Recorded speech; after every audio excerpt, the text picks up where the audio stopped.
Hello, my name is Tim Shoebridge and welcome to this video, which is the second video that I've put together dedicated to the Sequential Prophet X synthesizer from Dave Smith Instruments. The last video was a bit of a marathon, I must admit, getting through all of those samples in the sample library. This is going to be a much more brief and hopefully enjoyable video to watch. In this video I'll be looking at the sample editing capabilities of the synthesizer. So that's what's coming up next. Thanks very, very much for watching.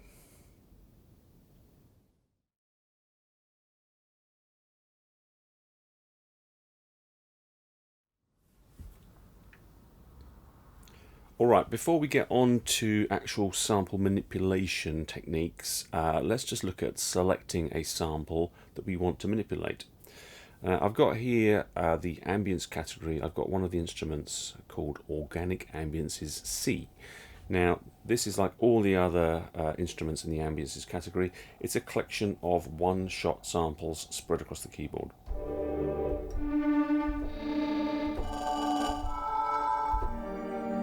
They're all different.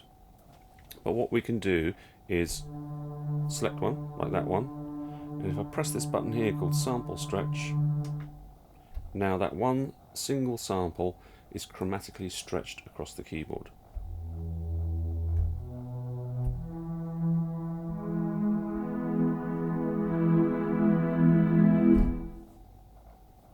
And we can do exactly the same thing with a more traditional toned instrument, like a piano, for example. So let's go to pianos.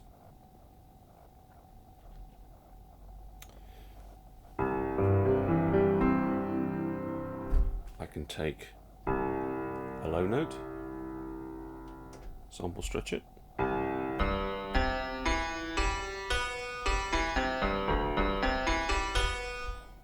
I could take a high one.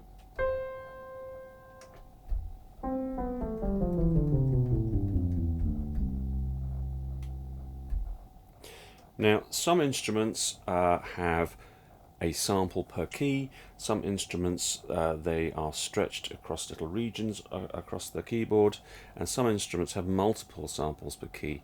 Now, the grand pianos have more than one sample per key for when you want to play it soft or loud.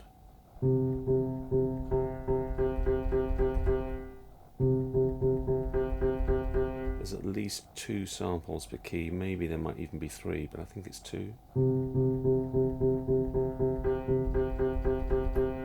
Not sure. But what I can do is, if I press the key softly and then press this button, I'm choosing that sample that I just played. But if I press it hard,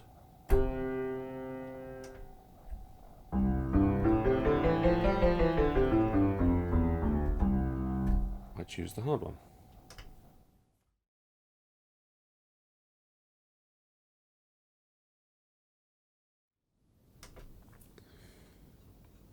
Right, while we're on the subject of selecting samples, there is an instrument. It's in the synth category, and it's called VS Wavetables. And basically it is all of the different wave shapes from the original Prophet VS, and they're assigned to each of the keys. I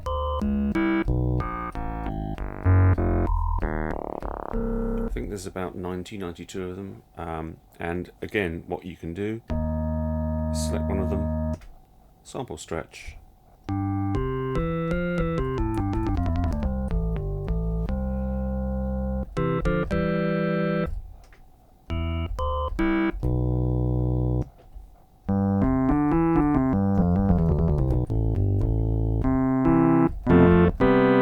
and basically just treat the instrument as another digital oscillator.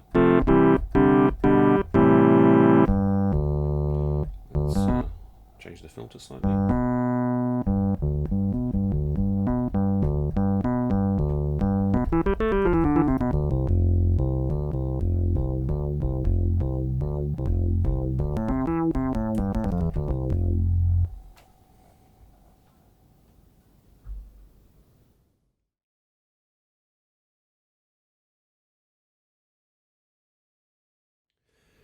Okay, so in terms of sample manipulation, the first thing I'm going to show you is just basic tuning of samples. Now I've got here one of the instruments in the ambience section.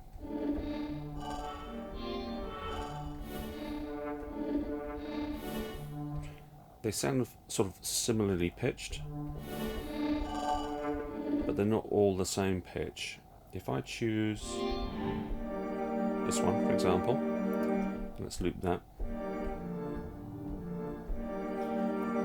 Now what I do is to find out what the pitch of it is to actually just use one of the digital oscillators. I've got a sawtooth here on oscillator 1, and if I just bring oscillator 1 in, I'm just turning up its gain on the mixer.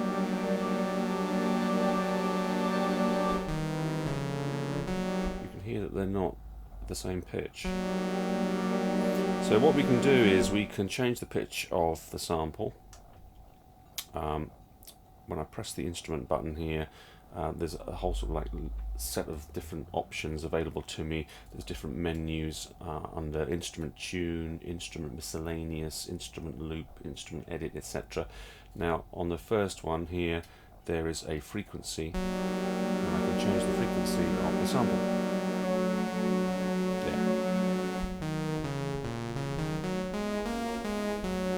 So it was sort of tuned to a semitone, but it was the wrong semitone. It was one semitone out.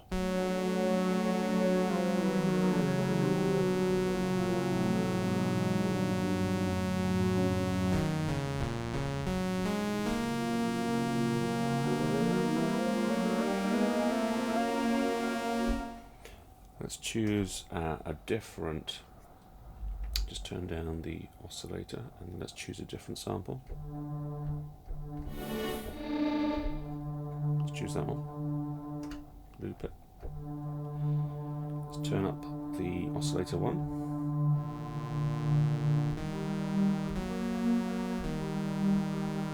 And find out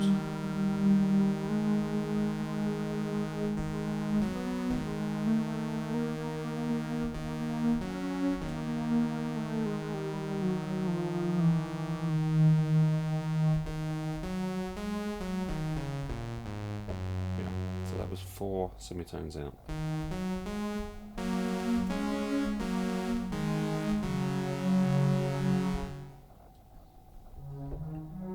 I really don't know why that is. I would sort of like expect them to all be the same pitch to start with, but that's the way it goes.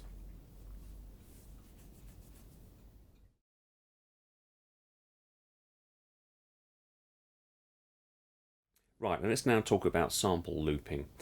Now you might have noticed, but there's an illuminated button here called loop, and depending on what instrument I've selected and what samples I'm selecting, therefore that light is either on or off. That's because some samples out of the box are looped and some aren't. So here we have drums, they're not looped, whereas all of the ambience samples, they just loop for forever. So we can take any sample we like. Let's go and choose, say, a piano, for example. It's not looped. Let's choose a longer sample. Okay, so let's try looping that. Now this is a very, very long sample. It takes many, many seconds to die away. So if I just press that button and loop it, we'll have to wait a very long time to hear it go round again. Very long time.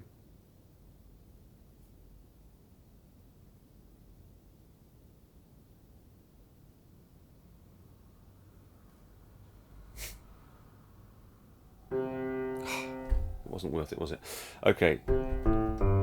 So let's now change the sort of like the length of that loop, and we do that by pressing this soft key here to access the sort of like the right hand sort of tab of menu options. Now here, unfortunately, we don't get a graphical display of what the wave actually looks like, and I think that would be really, really nice to have. But what we do get here is two sort of vertical bars which indicate the start and the end point that we've chosen for the sample, and then there's this box in the middle which basically just looks like two horizontal lines for the moment. That is our looping region, and we can change the size of that looping region very easily.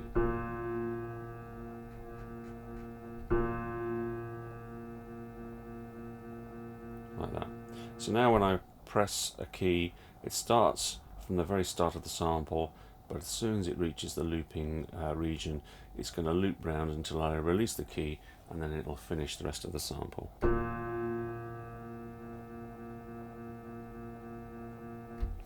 And that looping region can be moved around.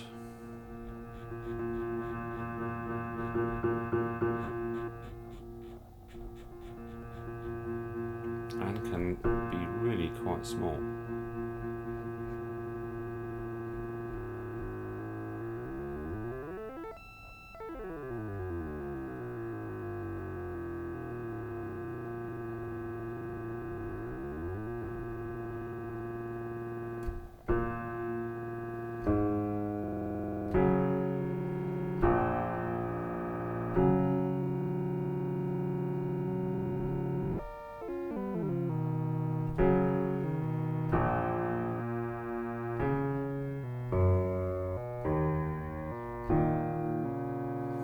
Now, there's one thing to just mention right now, is that I haven't chosen a single sample on the keyboard and done sample stretch on it.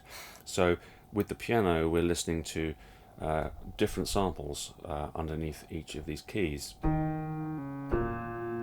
So we will get a different effect, especially when we start sort of like choosing really small sample regions. We're not going to get a consistent sound, basically. So really, when we're sort of like doing sort of granular synthesis and really small sample or precise sort of like loop manipulations, it's best to be working with the same sample across the keyboard. So to do that, I'll choose one of the samples and then stretch it.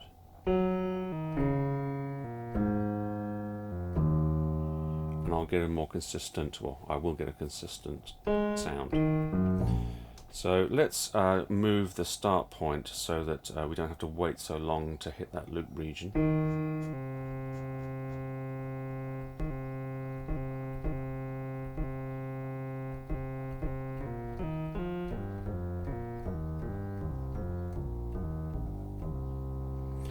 And if I was just to do that with all the samples.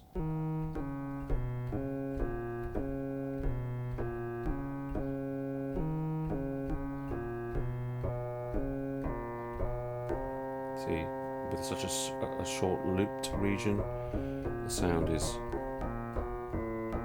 inconsistent.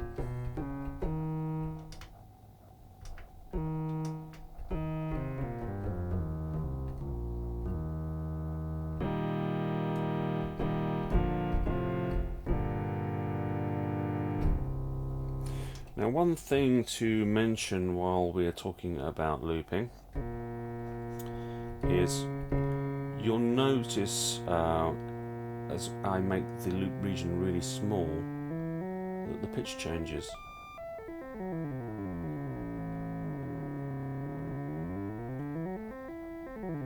That's because when you're really sort of taking a very small waveform and cutting it up and making it shorter and then looping it, you are going to be changing the pitch.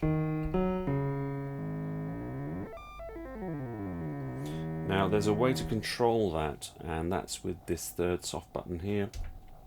There is a loop mode. Now by default it's in regular mode, which is what we're doing right now, but there is another mode which is called pitched. Now when I change the size,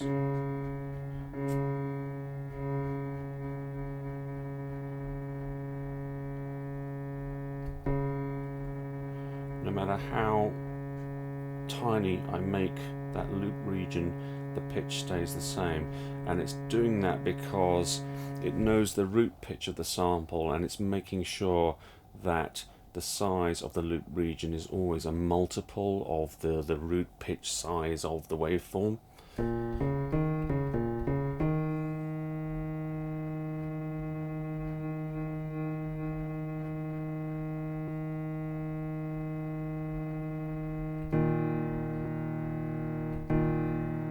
So you get a very different effect by changing this loop mode. There's another loop mode here which is called Sync, and that's for syncing to the clock. If you've got, say, I don't know, some sort of rhythm sample or a drum sample or whatever. We'll come on to that later on.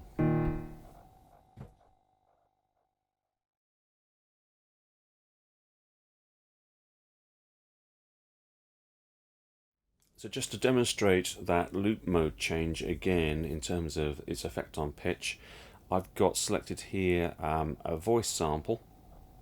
Gloria. It is looped. Gloria. So once the word has been spoken, then there's a loop. Now what I'm going to do is just select this one sample and stretch it across the keyboard. Gloria. And then I'm going to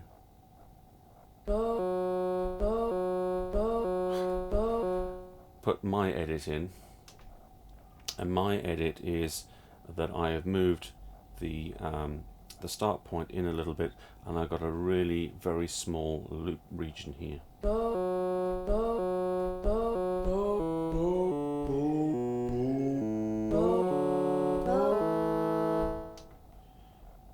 If I change to pitched loop mode,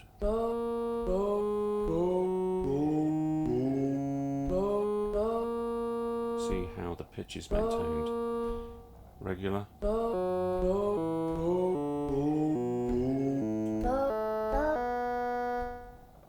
Pitched.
Right, one more thing to look at while we're looking at looping is reversing samples.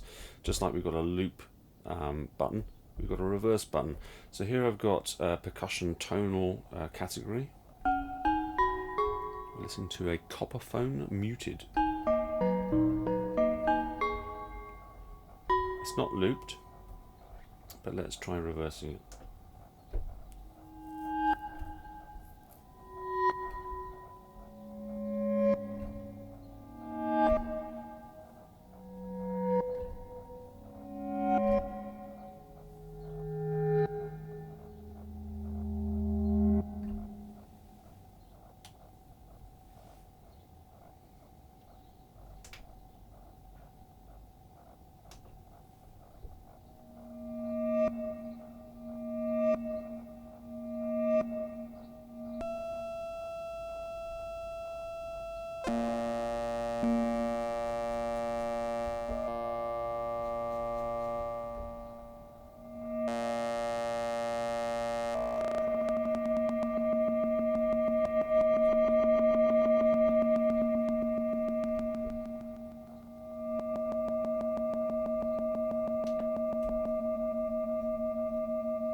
Right, so that's it for this particular video. Those are some of the main ways that you can edit and manipulate samples, but it certainly was not an exhaustive list. There are other things that you can do to samples. There's plenty of other options in the menus, but I'm going to leave those to a future video where we look at combining sample sounds and traditional synthesis sounds and see how those editing capabilities can help with that process. So until that video, as always, thanks very, very much for watching.